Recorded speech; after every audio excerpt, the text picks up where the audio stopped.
What's going on, everybody? James Jackson back again with another video update. If you're new to my channel, I do tips, tricks, news, and reviews for the film and video making industry. So if this is content that you like, please make sure to hit that subscribe button and hit that bell so you can stay up to date on all the content going forth. And so you can definitely be updated on what's coming. I got some updates coming for the channel that I'm looking to make some changes, so I'm super excited, but we'll get to that in another video. Today, we are going to be talking about the GH6, which is filming me right now. And today, we are going to be talking about firmware update 2.0. Basically, this is going to be sort of a quick take, mainly on the ProRes recording options, since I don't have either a Ninja V or a Ninja V Plus, and also I don't have Premiere or Final Cut. So the new ProRes Raw is kind of a non-factor in sort of my personal experience. If that's not your case and this is something that you are very interested, I definitely say check out DP Reviews and some of the other YouTube channels that are covering this firmware update so you can get, context in terms of that. But today we are going to be talking about my first impressions of the ProRes options. And what I will say is, based on the footages I was shooting, it's a great update. I've also noticed that there is a reduction of noise. Obviously, we're oversampling from 5.7K to 4K, or even if you decided to use the 1080 options, which we'll get to later. That helps reduce the noise, which was one of the big issues that I had with dynamic range boost, was that the fact that there was noise. Now, again, there are ways you can use the pixel refresh and the sensor clean to clean up the sensor to help you in that capacity. But if you weren't giving those options, this is a cool new way where you can eliminate some of those noise so it's not as noisy when you use dynamic range boost outside, because I definitely notice it. So one of the other things that's great about this is the fact that now we get more runtime as well when we're trying to record ProRes, which is a nice codec to have. It's a universal professional codec, so now you can go on bigger budget projects and use that codec for your delivery. So, it's a codec that everybody can use. So kudos for that. That's a great thing to have. This also means that we also get more space in terms of recording options when we're using the normal recording speeds. On a 256 gigabyte Cfexpress card in the 4K, I was getting a little bit over an hour in 4K 24, and I was getting like well over 2 hours on 1080p recording options. But essentially, this is great. This is now, again, this is giving more options so you can record longer. You don't have to switch out your media cards as much, and you're getting a great codec that it can use on all phones. So overall, it's a great update. I have came across some issues with this update. Now, I don't know if this is an issue with the camera or if this is an issue with the media card. Right now, I'm making the assumption this is probably the media card, but I wasn't having this issue before the firmware, and that is the fact that my Cfexpress card continuously runs into this issue where it gets an error message. Let me know if you guys have updated your GH6, if you guys are experiencing the same thing. Mine's it's a Ritz card. So basically I have sort of doing away with that, and basically I have been recording a lot of the content in the ProRes 1080 when I wanted to use that. When I'm using the H.264, I can use the V90 cards, and I'll be fine with that, especially when I'm recording normally. So I still got that option if I want to do that. But when recording ProRes, I've been using the 1080, which has been good because in fact I'm actually recording in 1080p ProRes and uploading it in 4K. So let me know what you guys think of this. This is basically kind of what it looks like.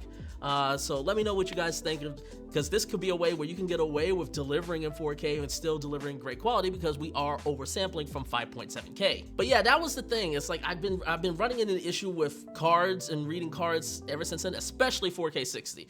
And also the cards are getting very hot, like really like hot to the touch. So again, I don't know if this is an issue with the camera or an issue with the card, but this is something that has come up a lot more since this firmware update. So let me know if you guys are experiencing this same issue. So overall, I am happy with the firmware update. I think this is a nice solid update, especially with those ProRes options. However, I kind of want to see some more. I know in a future firmware, we are expecting SSDs out of the USB-C. If y'all follow my channel, y'all know how I feel about that. If you're new to the channel, basically I am staunchly against using this as a means of your main recording option because you're adding another layer to the signal chain where something can go wrong. And I have been on way too many sets where cameras that use the SSD have failed in some capacity.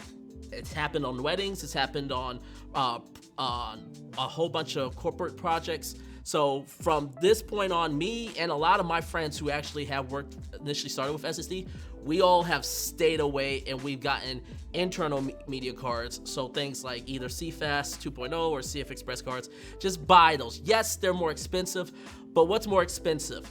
You paying an extra couple $100 for a media card, or maybe even up to $1,000. I know that's a lot of money, but what's more important? You losing $1,000 on media, or you losing tens of thousands of dollars on a client? Maybe $100, maybe millions of dollars on a client. Which one seems a little bit more problem to you? Again, that's sort of your personal thing, and you need to see if your miles may vary. Personally, I'm staying away from it, except in one area, and only one area only, and that is, and I'm waiting to see if Panasonic will offer it as a secondary or a backup solution, where you can record 5.7K and 4K ProRes to the Cfexpress internally, as well as the SSD externally. If that is the option, then I will be okay with that, because it is a backup option. It's not necessarily the main option. So that means I got my main option secure, and then if something happens with a backup, I still have the main option, so I'm cool with that way. That's the only way I would even consider it, because then it does give us an option to create a backup. But outside of that, I'm staying away from SSDs. So while that feature is coming, there are some things I personally would love to see from Panasonic with this camera to really take it. Number one, I want to see more recording options with the open gates. So specifically the 5.8K, I would love to see a 60 frames or some sort of slow, even if it's 48 frames. Because clearly you can do 5.7K. I don't know if it's a limitation of the processor, but I would love to see 5.8K at 60 frames per second, as well as 5.8K 10-bit 422, either long GOP or all I. I will be taking fine with long GOP and an H.264, but H.264, 10-bit 422, 5.8K, I would personally love that option, so it's a little bit easier on my computer where I don't have to always make proxies.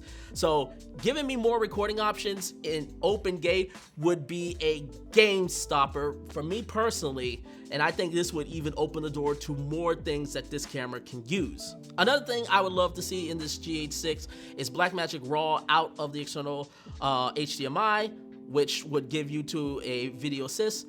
And that way I can use RAW for that, but I would also love Blackmagic Raw done internally, if at all possible. So if they can give us Blackmagic Raw internally, this would be a great feature to have. But overall, these are my initial thoughts of this firmware update. Overall, I'm happy, I'm super excited about it, but let me know what you think. Also, let me know what you would love to expect from Panasonic. Let me know, leave your comments down below. Leave a super thanks if you enjoyed this content so you can have more control over the content here than the advertisers, because I'm trying to move away from the advertisers. Hint, that's a little bit of what's coming up for the future updates. And also, once again, make sure to hit that subscribe button, and until next time, take care, everyone.